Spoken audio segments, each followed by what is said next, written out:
Hey, good morning and welcome to Breakthrough Walls. I'm Ken Walls and I'm your host. And today I have a very special guest joining us, a gentleman by the name of Rich Christiansen. And we are going to hear his story and his wisdom. So be sure to number one, share this out. And if you're watching on YouTube, click that subscribe button. We'll see you in a minute.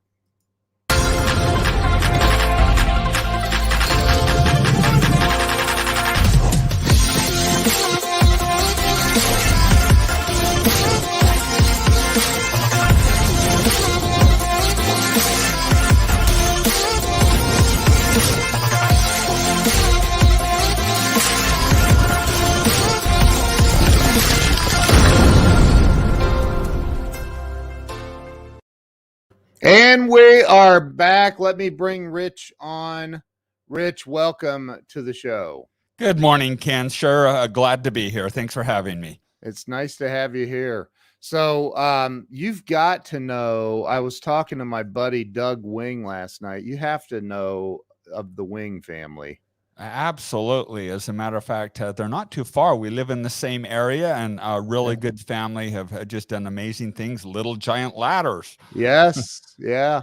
And so Doug's now living down in Phoenix. But anyway, so Rich, I started this show. I'm coming up on 4 years ago that I started this. And it was really to help people have a breakthrough in life. Because I believe that, especially entrepreneurs, we have a tendency of getting stuck and not able to get unstuck. And so it's really about your life story and how you've made it through the hard times and all of that. So why don't we start with you talking about where you were born and raised?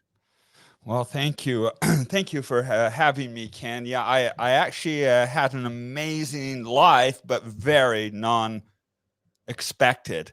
I was raised by a blind father. Just right before the Great Depression, my father was born. And when he was 2 years old, they realized that there was something bright in his left eye. And so they went to the doctor, and it was retinoblastoma. So they removed it. 2 years later, right in the middle of the Great Depression, my grandparents had to make the horrific, god-awful decision. Wow. Do we remove the second eye because retinoblastoma had hit that and give him maybe 1 in 50 chance of living?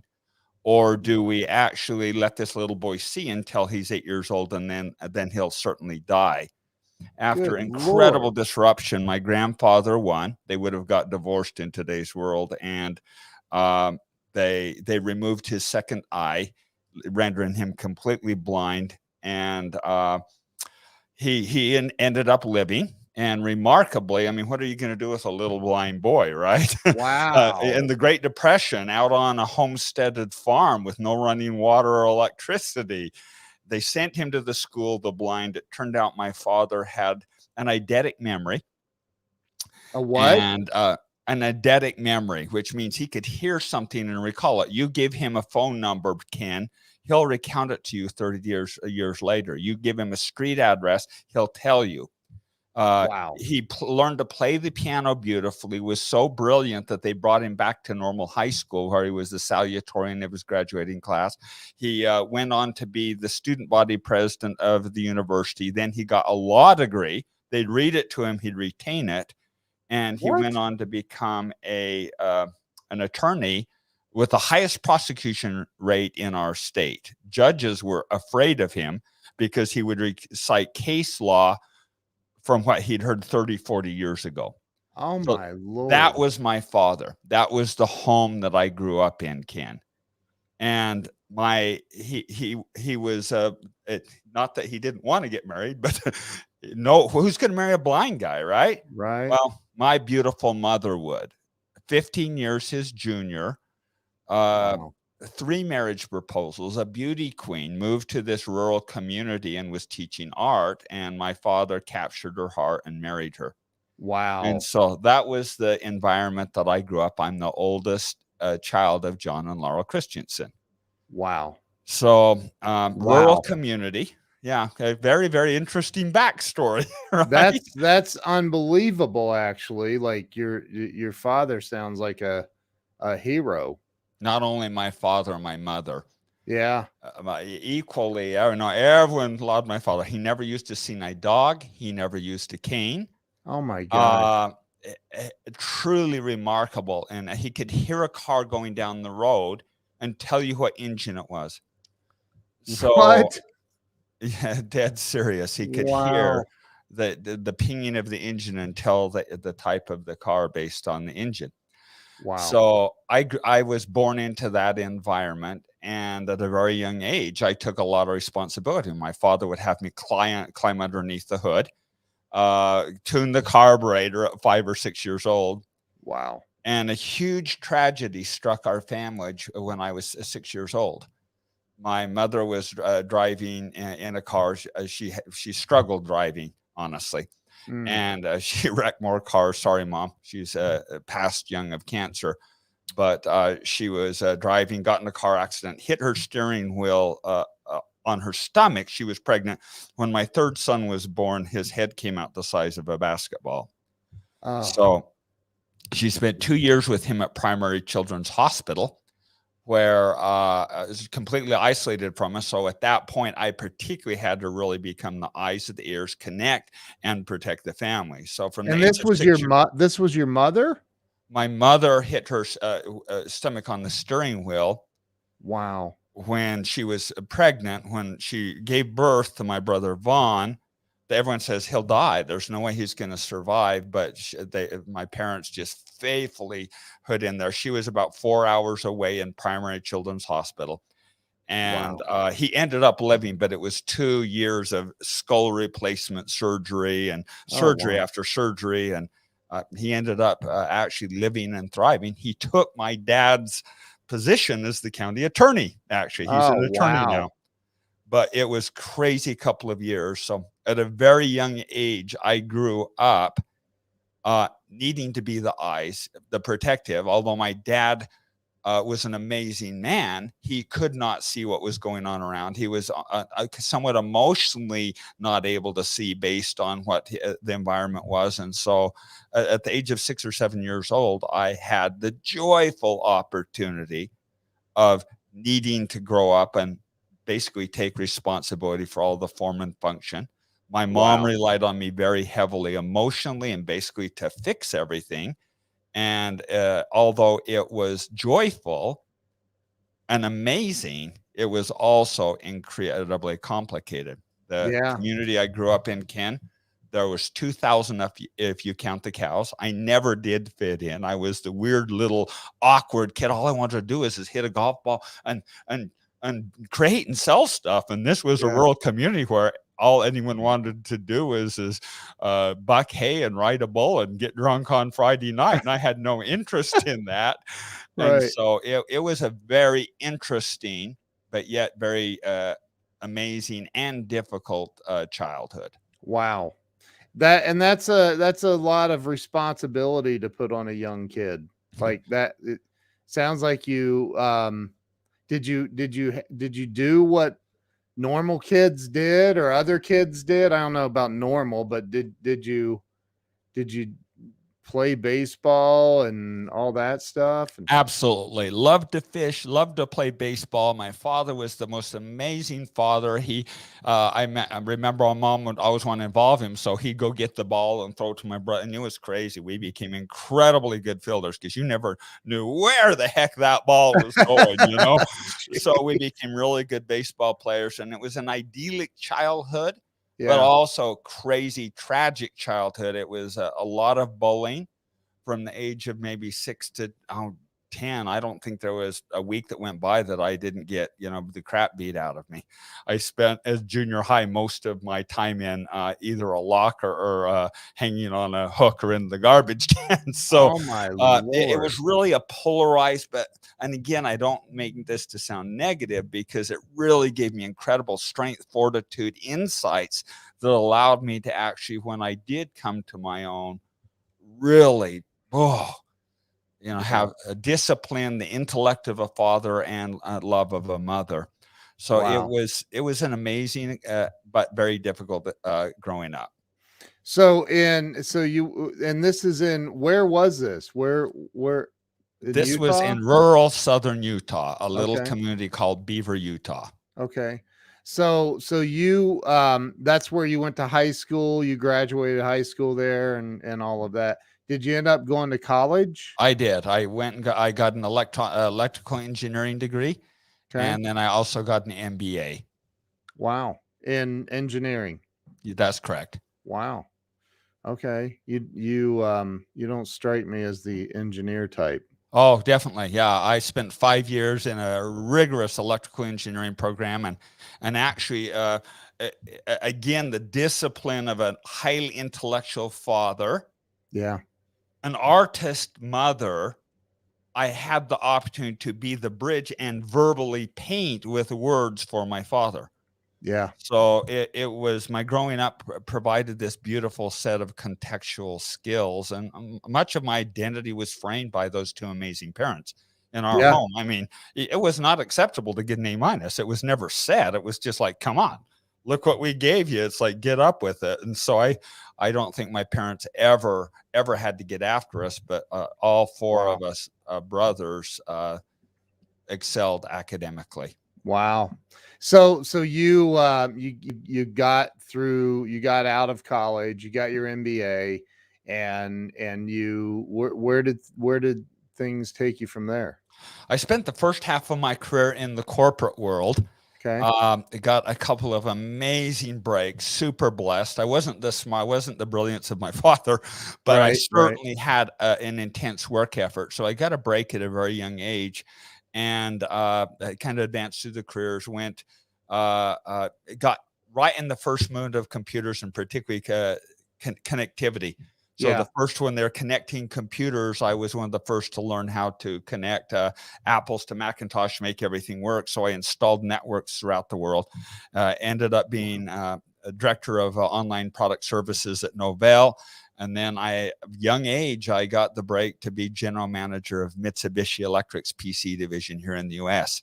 Wow. After that, I was the general manager of About.com, their web services. You probably remember that. We were the 5th largest web company in the world. Yeah. And Yeah. then I had a really radical departure. So the first part of my career was this corporate, stodgy, but it was so unfulfilling. And end of the day, I wanted to see the market forces eyeball to eyeball. I wanted to taste it up close and personal, not have that buffering. So I did something crazy. I quit the corporate world, and most people don't know that I was like hardcore executive guy, but then I quit the corporate world, and now what I'm known for is the bootstrap entrepreneur. I've founded or co-founded 52 businesses.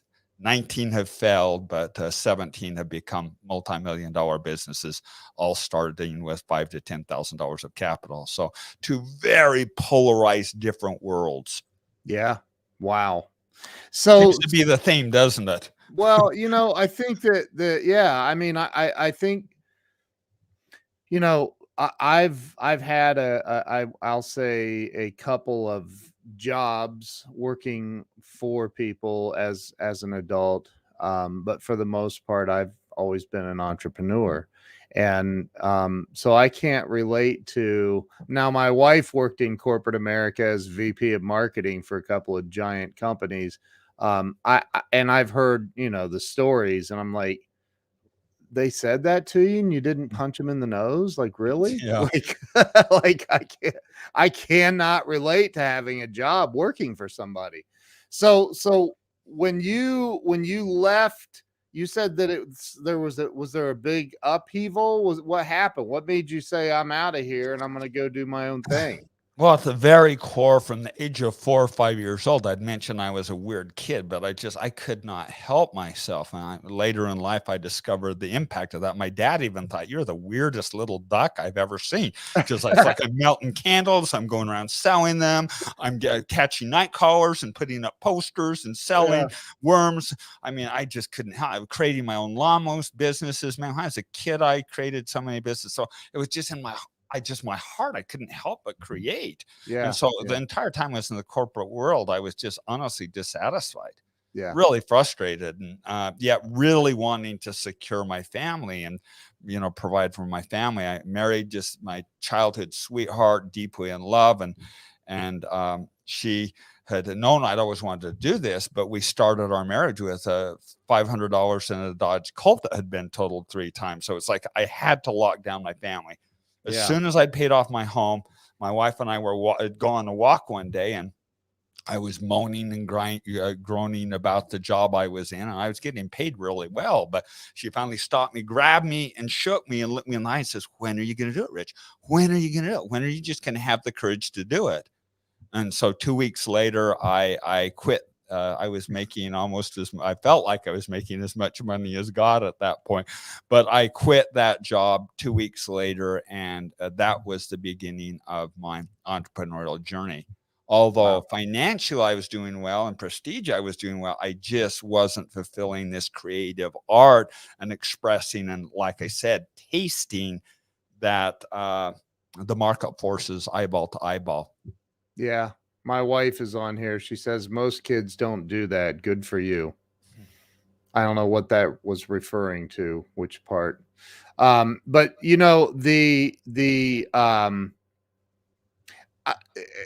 so at one point, I remember as a teenager, at one point, I thought about being an engineer, but I'm just being honest. To me, that seems so boring. Yeah, it was. It was.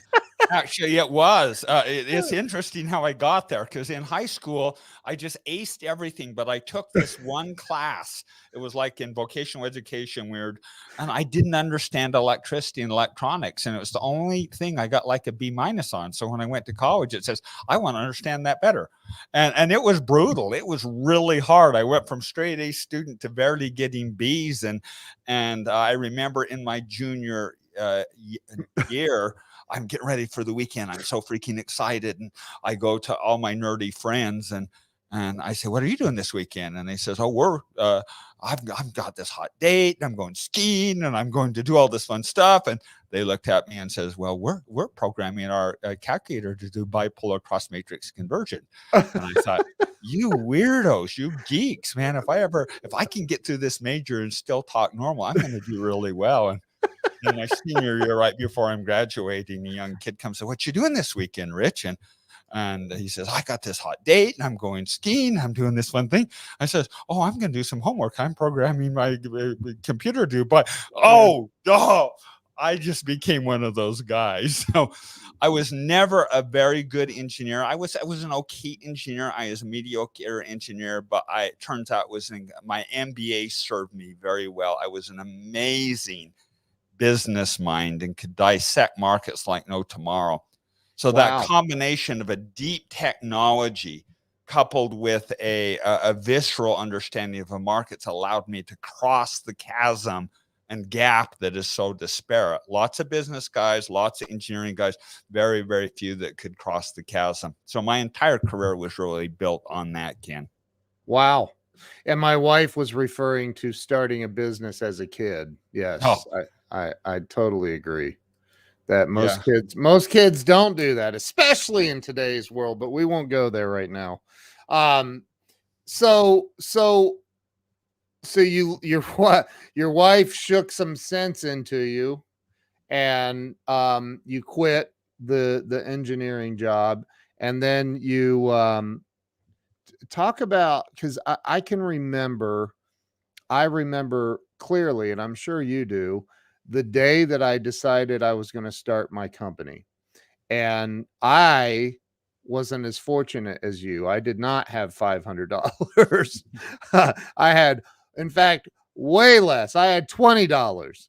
But I just did what I had to do and knocked on doors, did everything. What was it like for you the day that you said, "Okay, I'm hanging out my shingle. I'm gonna get this puppy rolling"?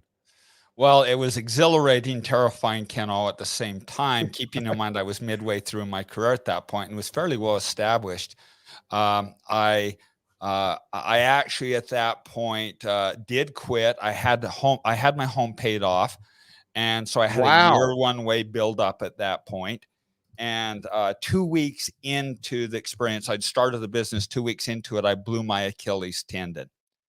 And so flat in Oh, bed for 3 months based on that. About 2 months in, I started rehabbing and blew it again. oh my gosh. And so I had a really hard, rough start to when I actually became an entrepreneur. After the second blow, they had me on narcotics, and I was like, purple elephants were floating around the room, and I didn't know pain like that even existed. So at that point, I was getting pretty freaked out. And my wife, before Wi-Fi, my wife and my oldest son drilled a hole through the floor, strung a cable up, gave me a laptop computer. And during that stupor blah state, I actually had some breakthroughs, and I actually created my first $1 million business from bed while What? purple elephants were floating around the room. Come True on, you dead did story. not $1 million business laying in bed with strung out on drugs. Yep, that is a dead true story. Are you serious? Dead Okay, true now, story. what was it? What'd you do?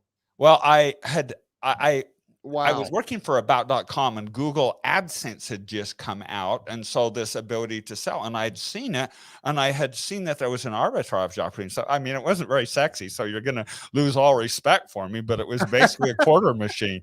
What I discovered is if I would go and buy words, for example, from Google, such as cars, and then build a website that was on Audis and BMWs and Mercedes, and buy the word car, send it to my website, and then just put Google AdSense on, it would populate very expensive ads. So I would just buy ads really cheap, send it to a dumb website, have high value words out, in for a dime, out for $1, in for a dime, out for $1, in for a dime, out for $1. So now you just lost all respect for me, but that was the website that I built. I ended up building about 30 or 40 of those websites from bed, and boom, that was the launch of my entrepreneurial career. Oh my Lord, have mercy. Wow. And that was it. Let's see, that had to have been in the, hold on, don't tell me, 2003 or 4. You nailed it. That's a guy that's lived that world. That's exactly right. It was just coming out 2002-ish. Yep. 2003. So very early stages. And obviously, don't go try that now, because that's not allowed anymore. Don't but do at it. the point, that was the wild, wild west. And what was so funny is I started sharing that around, and I think I was one of the first to do that. And I created a whole movement in AdSense arbitrage. I remember the very first professional website I built was for a Mercedes-Benz dealership. And I looked at the president, who was about 105 years old. And I said, this is in 2002, Rich. I said, you guys aren't even on Google. And he goes, what's Google? Yeah. I said, oh Lord, we have an opportunity. So you've been around, man. You've been around for a while then doing this, and because AdSense was brand new back then. Brand new. That's exactly right. You're dead right. I've had 9 lives. I'm 57 years old, but the reality is I think I've lived 5 or 7 lives already. So I've nothing else hustled hard.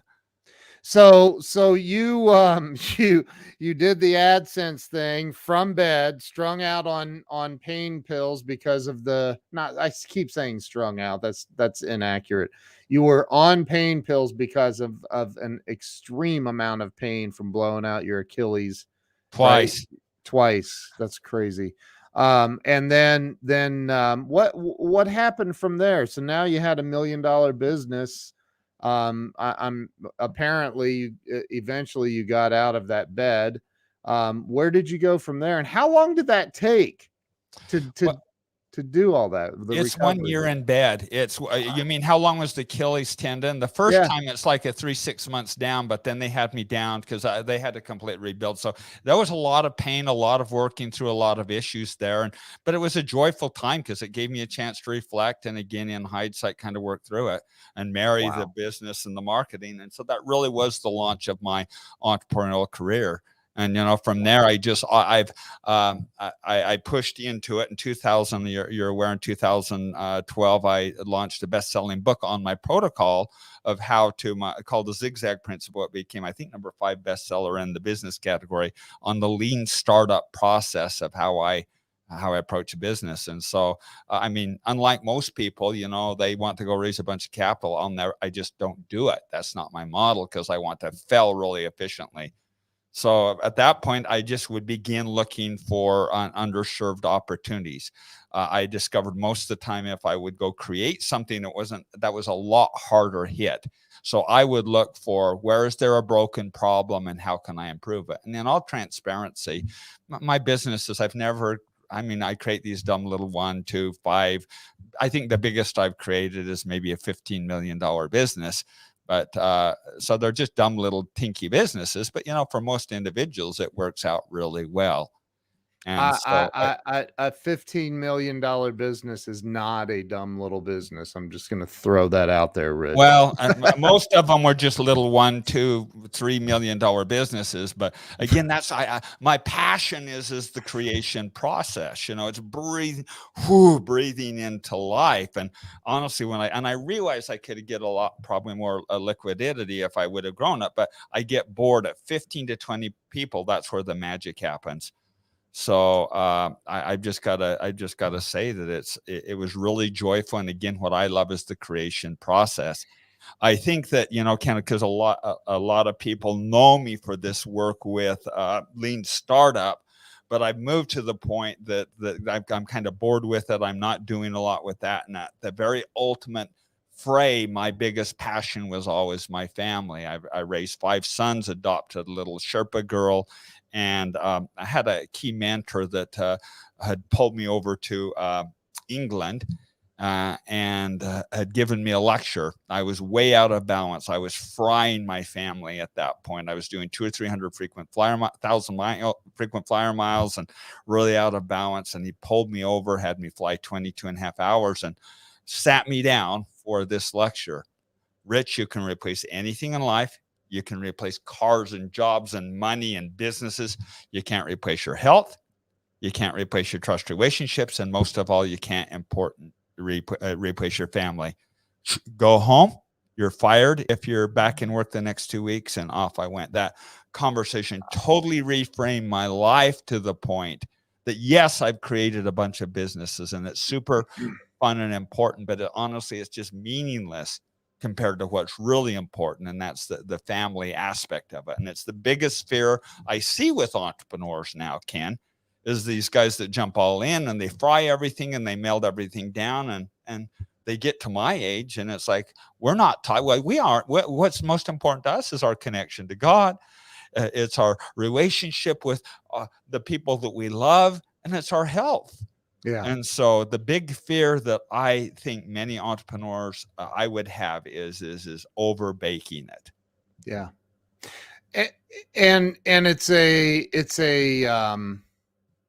man, it's a hard line to walk, because when you have, one thing I've learned is my family likes it when we can go to the grocery store and not have to worry about swiping that card. Yeah. Or hey, we can afford to go on a vacation. You got it.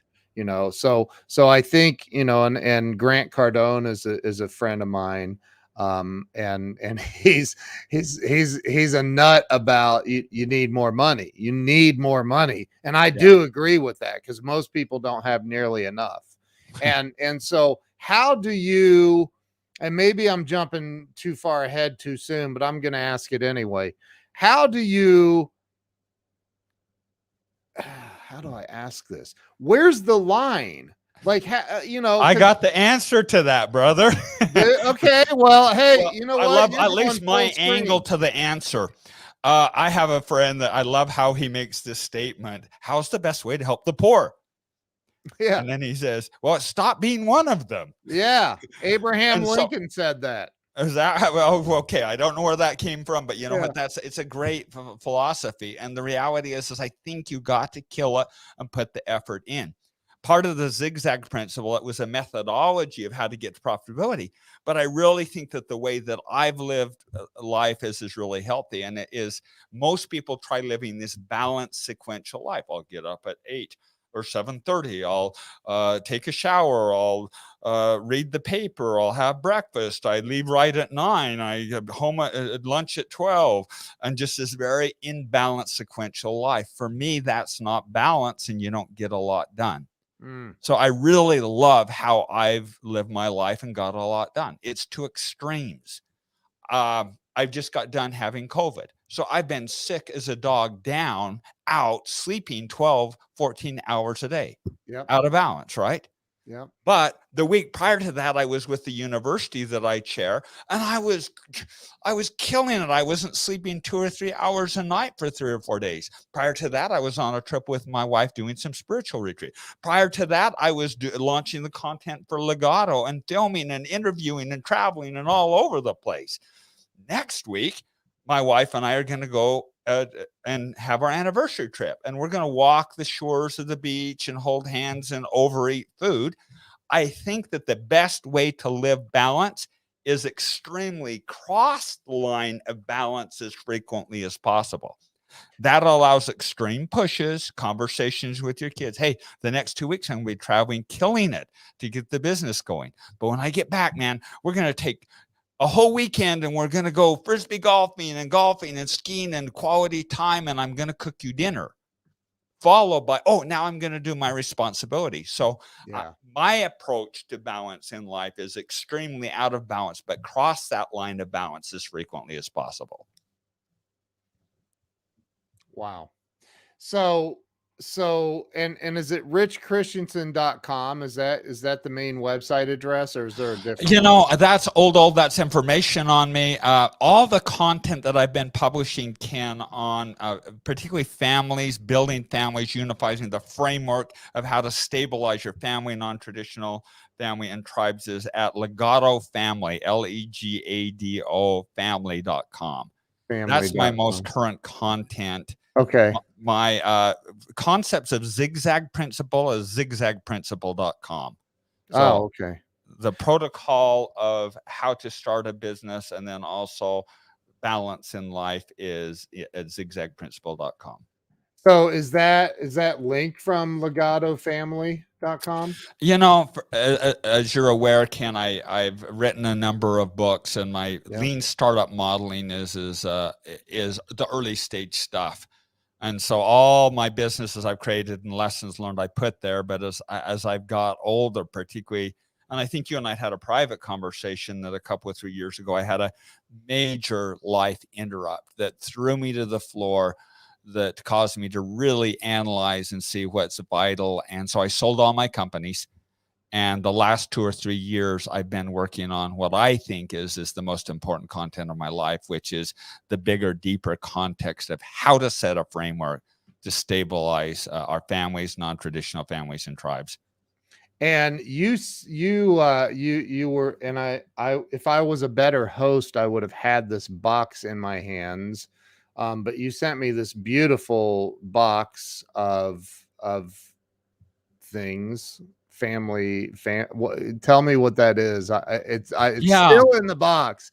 No, it's actually, you got to get that open, brother, because it really is. It's opened.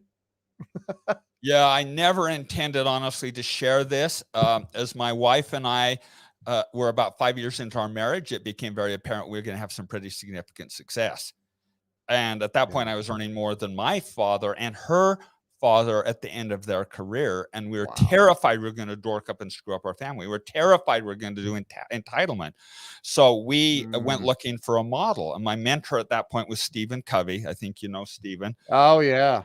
And so we had a visit about it and put a family mission statement in place. But I couldn't find any good models, Ken. And so I looked high and low. I found financial models all over the place, but nothing for a model. So true to every entrepreneur, my wife and I created a model and began to raise our family according to that model. And as people found out about it, my closest friends, they wanted me to talk. I says, no, I'll never tell that. It's totally private. And furthermore, I don't know if it'll work till my grandchildren are raised. Well, fast Wow. forward some 30 years or 25 years or so, in this life interrupt that I had, I basically strongly, uh, I don't know how to say it other than just I was told from higher source that I had to now share this because families, non-traditional families and tribes were just getting decimated. So, Wow. would you like me to just really quickly, just high level go through the model? I would absolutely drop a one in the comments if you'd like Rich to go through the model. I mean, I can't drop a one, but I'm dropping a one verbally. Yes, I want you to. I want you to. I'd love to hear you go through the model and because if I may interject my opinion, just my opinion. I think that the biggest problem we have in this country today, in this world, is it's family. It's all about the family falling apart and not going well. So I would love to hear it. That's exactly right. And I think that this is why I was commanded. God basically told me through a very spiritual experience. I think you and I on a Yeah, model of meditation that you've yeah, got to do this, Rich. And I went kicking and screaming. I never intended to go public in. So here's the model. And I think this will ring true and make a lot of sense as I get into it. So why didn't I yeah, think of that? First of all, what's your foundation of values? Do you define what your, I call this the Legato family framework. And so it's a Mm, base platform with 5 pillars on top of it. It's how my wife and I raised our family. And okay. you'll see a little Stephen Covey leaking in here on 1 or 2 of these because, well, he was my mentor. So the Right. first is, what is your values? Have you put the effort to understand what your values are? Specifically define them out. Mm, Governments have values. Business, you have values in your businesses, but have you thought to clearly define your values? I wish I had my little logo here. I don't, but we very clearly defined what the logos were. Then equally, once you defined your values, is this what do you throw away? So many of mm, the millennials are just leaving culture and throwing everything, all the learned wisdom of the last 5,000 years into the garbage can. Really bad idea. Rightfully, they're frustrated, but extract the values that don't serve you well. Our family used guilt and shame like peanut butter. And so my wife and I, both our families for generations, so we removed guilt and shame as a motivator because it's very low resolution. So once you have your platform of values, you can do these other things. But until then, it's really hard. My values will be different than your family values. The yeah. first one is a symbol. Does your family have a logo? A lot of families used to do family crafts, but a symbol. What colors represent you and each of your children? I know very clearly. I'm just going to up there. I wasn't planning on doing that, but that's our family logo. Oh wow, I My love wife that. in the middle in white. I protect and surround her in white. Each of our sons point inward with their represented color, Wow. focusing inward and bonded together and having each other's backs. When my sons get married, you'll see Timmy just got married. They surround their white and white. Then all these fun little things are my grandkids that start popping up. Wow. It's everywhere. I don't brand Nike. I don't brand Under Armour. I brand our family and only brand things we really believe in. It's on our chicken coop. It's on our cabin. It's everywhere. Wow. I have allocation of funds every year. What's the result? My little grandkids come after they get the eggs. They stand up and touch. Everly, me, daddy, daddy. Oh, Samuel. They know exactly where they fit and where they belong. Dude, that is so awesome. Oh It my is. gosh. It is. All right, it's Well, time to open the box. My wife, Jill, get that box. the Utah Jazz have a logo. The Bloods have colors and logos. Your company has a logo. Where's your family logo? What's your family spirit animal? Just simply doing that, you can reflect it and you can buy in and you can bring special little gifts that instantly bonds and identifies and says, I belong to this tribe. The Kiwanis Club freaking has this. First pillar on top of the values is a logo. The second is what your family doctrine. Do you have a family mantra? Do you have a family slogan? Do you have a family mission statement, a family framework? Wow. If not, you need one because your company has one. the Constitution of the United States, bylaws in the university.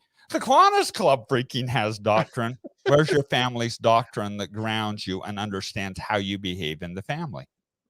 What is the Kiwanis Club? I've heard of it. Kiwanis Club is just a business civic community. Okay. Yeah, I just to point that the Bloods and the Crips have doctrine. Where's your family's doctrine? You wonder why your family's getting attacked and falling apart, for crying out loud. Where's your values? Where's your symbol? Where's your doctrine? Wow. The next one is your traditions, your quick cadence of traditions, and then also your long, very, very special, if I dare even call them, rituals. I pledge allegiance to the flag. What is that? That's a ritual. What happens if someone kneels at the football team when the flag goes by? You get really offended because it bonds and unifies what you stand for. Wow. Equally, are you daily putting into practices little ritualistic behaviors? Not rituals. I'm going to call those traditions that bond you together. Our family has family prayer every morning, every night. We get around the dinner and we talk about the funny and the sad of the day. Having a Sunday family dinner. Try changing a great grandma Aunt Mirtha's god awful cranberry recipe and change Thanksgiving dinner from 2 to 4. Why? Right. Tradition. We Right. love traditions. If you don't embed your family and life with traditions, other people will, and they're not going to be what you want. Wow. So really getting clear on traditions is the third. That's unbelievable. Oh, we're just getting started. I hope I put your hair on fire with the fourth one. Wow. The fourth one is rites of passage. Have you thought it's a lost art? It's what's bond cultures for millennia. Have you thought to put rites of passage into your family? And by the way, this works better for non-traditional families. My favorite events have been non-traditional families. And I should qualify, I've been teaching this privately to some of the most influential, wealthy families, for several years now. And I just was non-sustainable. So I put this in a program so everybody could have access to it. This fourth one, if I could jump to it, is the rites of passage.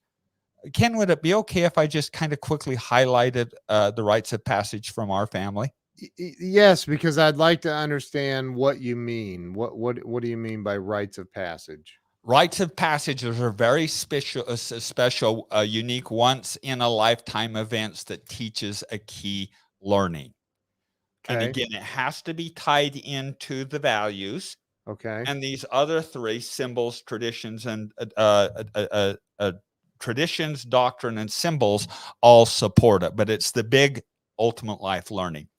And before I share this, everyone's always, please don't copy mine, because mine and are tied into our values. You've got to have your own. But I think the best way to describe this is to actually go through them quickly. Okay. So with your permission, I'll do that. Please, yes. When my children each turned 8, we'd have what was called the 8 is great date. They all look forward to it. The older ones would make infamy for the younger ones coming up. They get to pick where they went to dinner for the first time. It was typically someplace awful. Then my wife and I would take them private, and we would have a dead straight open conversation, no holds bar, on sex, on drugs, on bowling, on technology, and all the challenges. Open the dialogue, never quit. The next one is the critical age of 12. When 12 is when first entrance into young adulthood, I would take each of my sons. I had 5 sons, as you saw from our logo. Mm-hmm. Take them to a third world country for 3 weeks. The first week, we'd go ride the camels down the street of New Delhi, go to the Taj Mahal. We would walk on the Great Wall of China, go to the Pokemon Center of Japan, and have just some crazy once-in-a-lifetime experience. The second week, we would go into a Mother Teresa orphanage or a leper colony, or we'd go to Nepal and we'd hold the little rescued girls and connect deeply with humanity, serving them for 1 full week.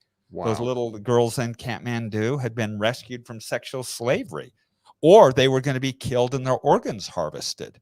and instantly touch humanity on a deep level. Wow. You don't do that and not come back with no entitlement.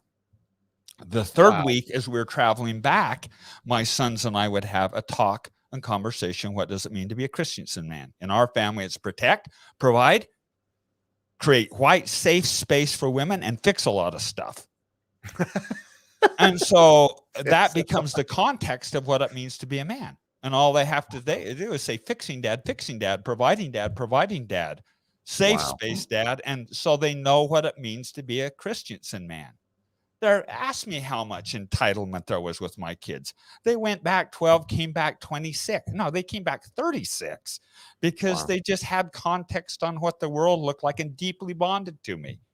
It also created this incredible loving relationship with me that they could trust. And when they have their first wet dream, they come talk to me. When they're dealing with an issue, they talk to me dead open, and I've never once violated their trust. I did that with each of my 5 sons. When they're 14, so 14 is when most kids make the decisions of what they're going to go the path on life. So I think 14 is a pretty important age. 14 years old, my wife and I together have put each one of our sons on top of a major world mountain peak. Yes, we've stared up the throat of Mount Everest 3 times. We've been on top of Mount Kilimanjaro. We've looked down on Machu Picchu from Huayna Picchu. The purpose of that visit is I do not want my kids throwing the winning touchdown and getting carried off the shoulders of their teammates by the crowd. I want private victories, not public victories. The ability to do really hard things and the power to come inside. Private victories, not public victories, and the courage to do really hard things. Wow. Each one of my sons, man, at the age of 14 years old, they have it. They have context and so much strength and courage that I can't even describe their stick to it and ability. So that's the 14-year-old. Jeez. Now here goes the fun one that I requalify this because this is our family, and don't let this one freak you out. But at 16 years old, my kids each shake my hands and my wife and agree that they'll never ask for anything again from us. They commit to pay for their own college, their own mission, their own car when they get back, and they fund all of our family vacations, and I help them build a business, yes, using zigzag principle. My 3 oldest... Hold it, back up. 16 years old. My 16-year-olds, my 3 oldest all created $1 million businesses when they were in high school employing their friends. My second son did it twice. Oh my gosh. My 4th son had his college mission, everything paid for by the age of 13 years old. Oh my gosh. So he says, Dad, I don't want to create a business. I've done it 7 times. Can we write a book? He became a best-selling author at the age of 16 years old. Even if your toes turn purple. It's the predatory stuff to this. And it was my favorite one by far. My youngest son was done by the age of 8. He had saved for all of that by the age of 8. And he'd done it. He says, Dad, again, I could do a business with you. This studio I'm coming from, he built this. That was his project. Wow. The purpose is I do not want my kids living in my basement growing up to be serial killers playing video games. You just said oh my God. Yeah, I actually just said that. I'm pretty sure that's the first time anybody's ever said in 400 and some interviews. Nobody has ever said, I didn't want my kids growing up to be serial killers. Oh well, I've got to tell you, I've got to tell you, it's been remarkable. You know how rewarding it is. Unbelievable. We go on a trip. The family has a board meeting, and there's certain rules and frameworks my wife and I set up. And they have the board meeting, and they make decisions on the next meaningful thing, vacation they're going to fund. But they buy dinner, they buy vacations, they buy everything. There's And Doug so Wing. that's so I think someone had asked, 8 years old is the age of cognitive recognition. 12 years old is the age of deciding adulthood. So 8 years old is 8 is great day. 12 years old is personal trip, non-entitlement trip is what we call that one. 14 years old is private victory, not public victory. 16-year-old is take accountable for your future. And 18 years old, they shut their business down. They save enough for their college, their mission, a car, and they give the rest back to charity, because I do not want them living on my model. I want them to be their own man. I want them to kill me and be my peer. And they then go for 2 years. They learn another language and they live incredibly humbly for 2 years, just serving humanity on an extreme level. When they come back, they're their own man. They're my peer. What concerns do I ever have of them? Ever launching? And they'll have their challenges, their ups and downs, but you already know. You already know. So that context. Now, I did bolt one more on as an adult. In recent years, my wife and I started taking each of our adult children to a level 4 security prison. And the context of that is to go in with individuals who have even taken life, teaching fatherhood and entrepreneurship. And as we go in, I apologize. I'm so sorry, sons. My generation is the one that caused all these problems.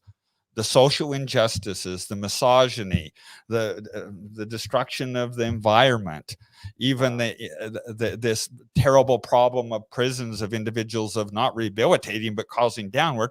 Now it's your responsibility to fix it. And furthermore, you don't want to be held accountable for the worst thing you've done. I don't want to be held accountable for the worst thing I've done.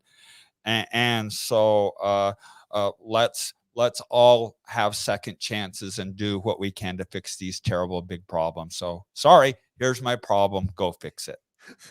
Look what Anna says. Popeye baby food, straight spinach. Where did you get this wisdom? Oh, well, I did not. It was granted to me from very special.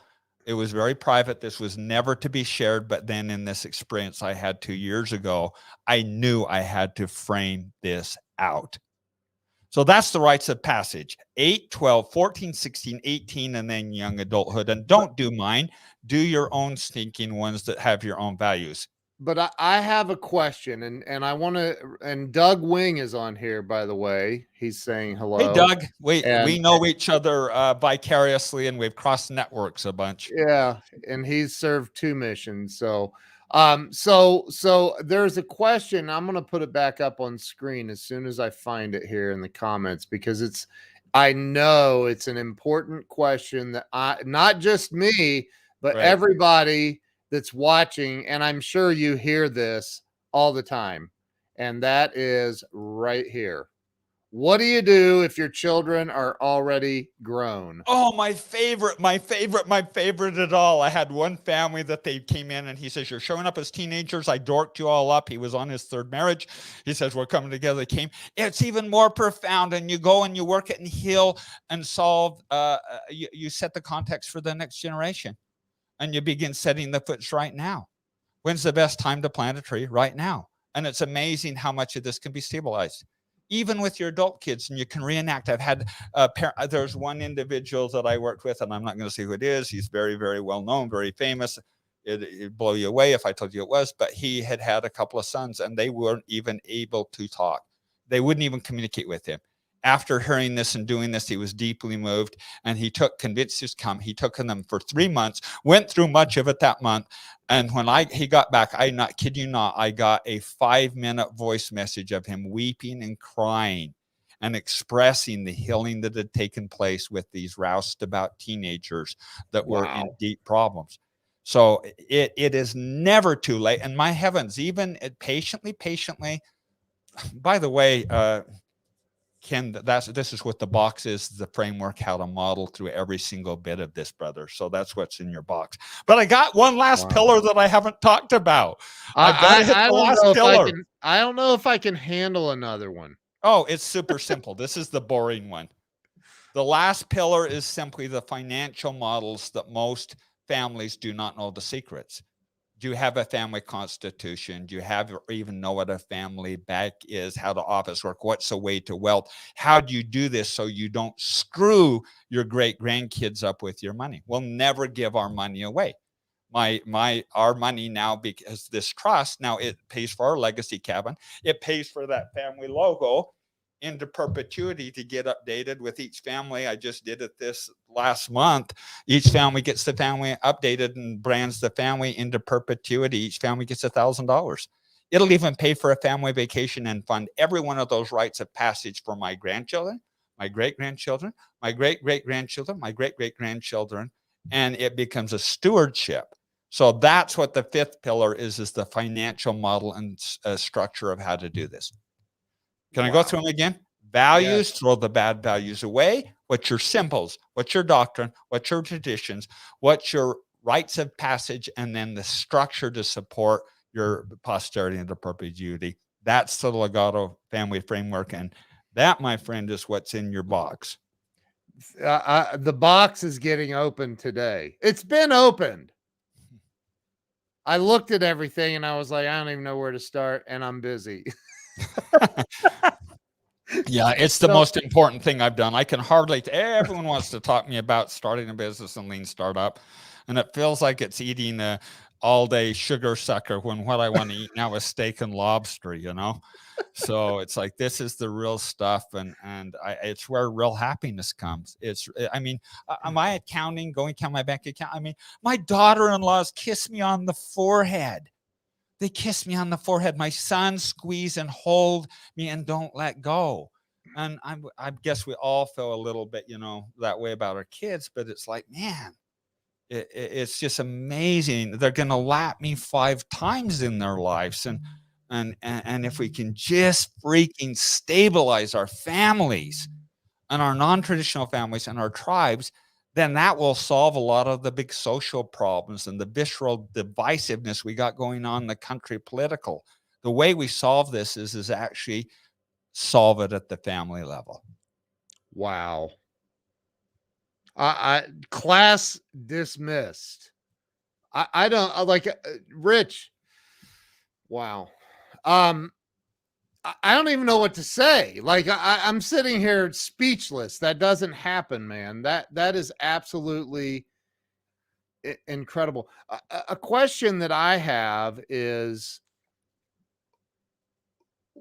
do you not have disagreements? I mean, there have to be disagreements. Absolutely. And isn't it joyful? But how do you resolve that? I mean, if you have, you know, you and one of your sons, or you and your daughter-in-law and you're butting heads, and how do you resolve those and get back to the fundamentals of what you're talking about? You set the framework, you set the values really clearly on the front end. And the sons, it's one thing, but it's the daughter-in-laws that's quite the other. So one of the major rites of passage we have, if I could share of how you set the context on it, is when the daughter-in-laws come in. We just did Ashley's right there, the little yellow one. But I purchased a special piece, a unique one-of-a-kind piece of jewelry with their piece as a logo. We go down to the cabin in front of the big family crest. We administer the family oath.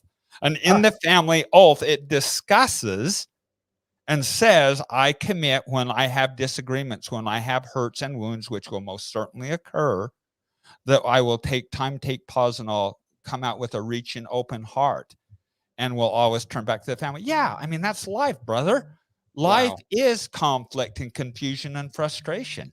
But if you're inward focused and on the front end have set the value of love and harmony and unity and respect, then you work through it. You take a deep breath and you work through it. I mean, our family, everyone that knows us, listening to this, we have our ups and downs.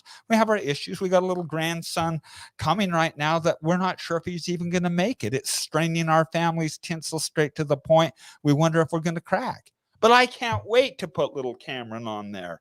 He's going to go right there. And I don't care if he lives or not. He's in our family. He's unified. He bonded. And so just by having this structure and infrastructure, you have a set that you can actually hold the weight. And it doesn't just break the first time there's a disagreement or an offense. Wow. It's rare that somebody leaves me speechless on this show, man. But I'm sitting here going, holy moly. So is it let's say that there are people watching right now that have 40-year-old children, or they Yeah. have, and they did everything opposite Yeah. of what you're saying, Yeah. or they didn't do any of this. I don't have a family. You asked me this in our first conversation, do you have a family logo? And I'm like, dude, I remember thinking, what kind of a crazy question was that? Yeah. Well, you're But sporting the Milwaukee Bucks or the LA Lakers, but do their values no, I'm even not. I align with hate you? basketball. Ugh. I can't stand to wear things that I don't subscribe to their values because it matters. So I only brand our family or things I believe in because it symbolizes, it's like raising your hand.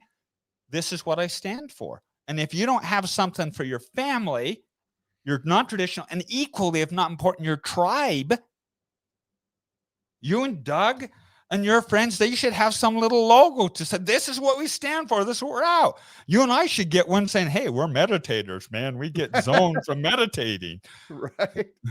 Right. Can I make this one comment? Because so many people ask me, and I don't care whether it's teenagers or older kids. The first comment I'd make is take interest in what they're doing. Most of us think, oh, well, I don't like basketball, so I'm not doing, you know what? I do whatever my son's doing. I got one son that loves AGR. I got another. I'm a Pokemon Go. I'm a level 34 Pokemon Go trainer. Why? Because my son, Tim, loves Pokemon Go. I Oh got my one God. son that's so into Minecraft. I just built a Minecraft structure last night. Why? Not because I love Minecraft, because he does. So go to where they're at. It doesn't matter whether they're 40 or 12. Take interest in what they take interest and get common footing. That would be number one. Number two, say nice things about them behind their back. Even if you're ticked off as snot, and I almost swore there.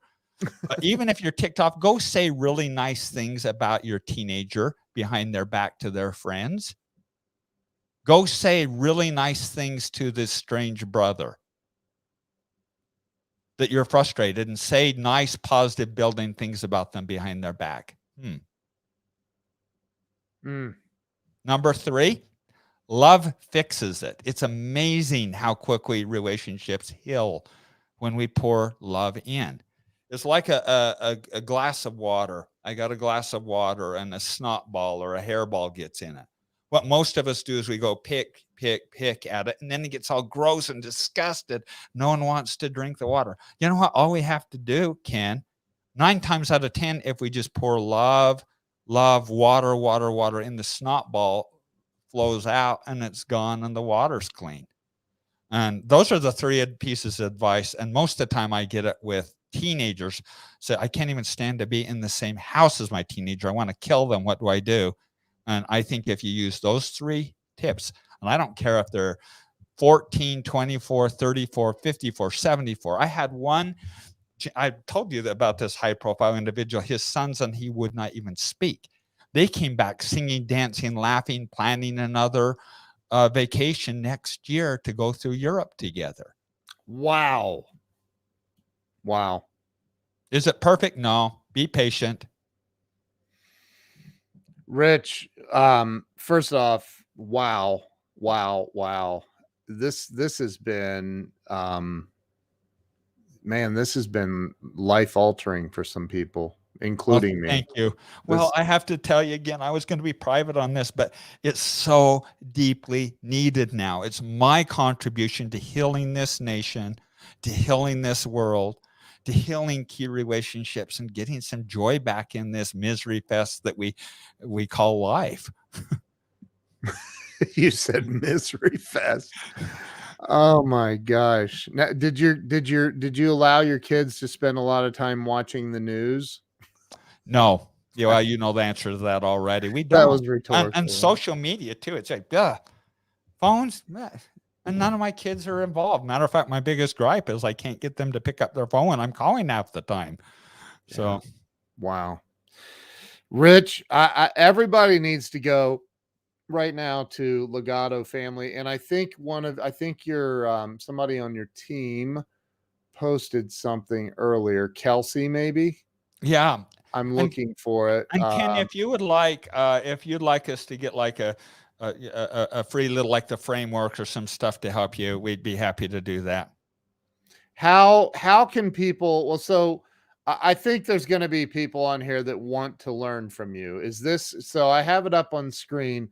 Yeah, legatofamily.com/logo master or logo dash master class. Is that where? yeah, that'll sure work. That's like a big long miserable URL you can put in your link, but if they go to legatofamily.com, I think they'll be able to get to it, and we can provide some material too.